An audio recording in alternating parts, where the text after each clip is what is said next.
Low vitamin D can cause mental health issues like anxiety, depression, and cognitive impairment. So completely blocking yourself from the sun on a daily basis is not necessarily a good idea. I'm asked often, where in the lineup should I put my sunscreen in my skin prep and my makeup routine? And I only ever use the zinc that is in my foundation. That is the only sunscreen that I use. I understand that the sun can cause damage to the skin, but causing damage to my skin that can be easily repaired through appropriate antioxidants and through beauty lasers, skin peels, things like that is a much easier fix than trying to fix a mental condition like anxiety, depression, or cognitive impairment. Every cell in our body is equipped with a vitamin D receptor, and we need the sun to get that. Yes, you can supplement with supplements instead of the sun, but do you really trust the supplements instead of what God gave us? There can be issues with absorption. There can be questions about how to get enough, and the sun has so many other benefits as well. The smear campaign against the sun has just got to be over by now. And just so you know, it's actually the UVB rays that are only available in the midday and the hottest parts of the day that actually form the vitamin D and help us process it. Which is my argument for those of you who have sun sensitivity and you're very fair to begin a process of initiating yourself into the sun on a daily basis and increasing your antioxidants.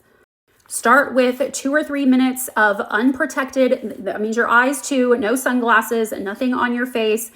And do this for your kids too, so that they are acclimated to the sun slowly. You build up that time a little bit more each day, and you can absolutely become a little bit more sun safe.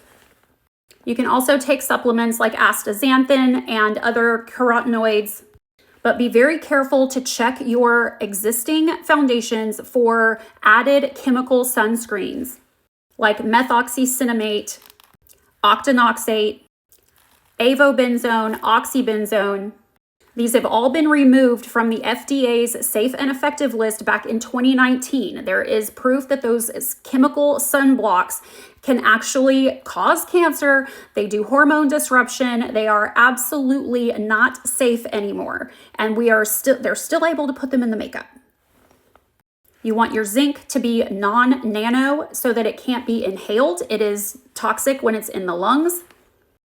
And titanium dioxide is a question mark. It has some questions around its efficacy and its safety, but generally it is also considered fairly safe.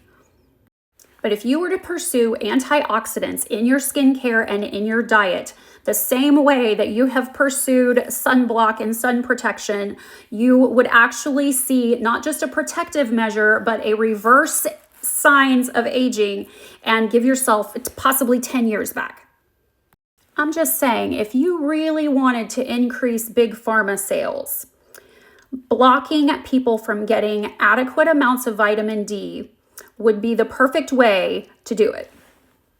So let the debate begin. Did you know that those chemical sunscreens had been removed from the FDA's safe and effective list?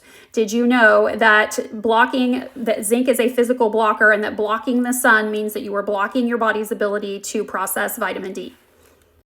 Do you buy into the fear mongering around the sun?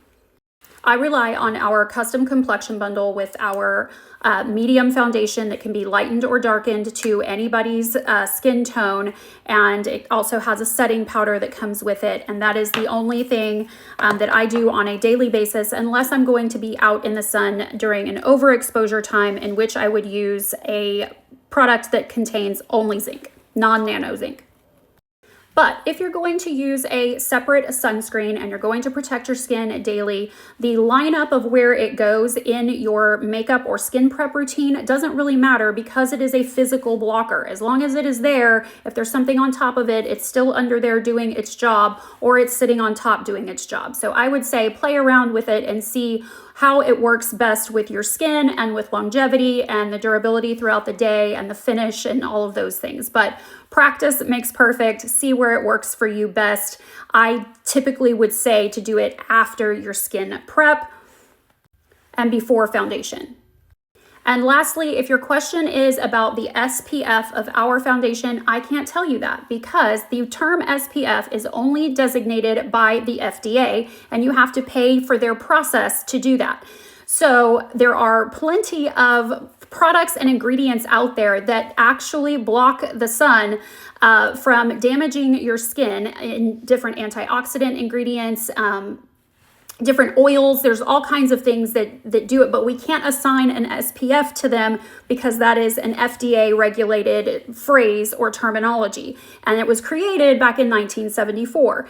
After its creation in 1974, since then, 800% increase in skin cancer in women and a 400% increase in skin cancer in men. Why is that? It's because women wear more body products. It is not the ozone. So just take that and do with it what you will. But since SPF designations came out, 800% higher cancer rates in women, 400% higher in men.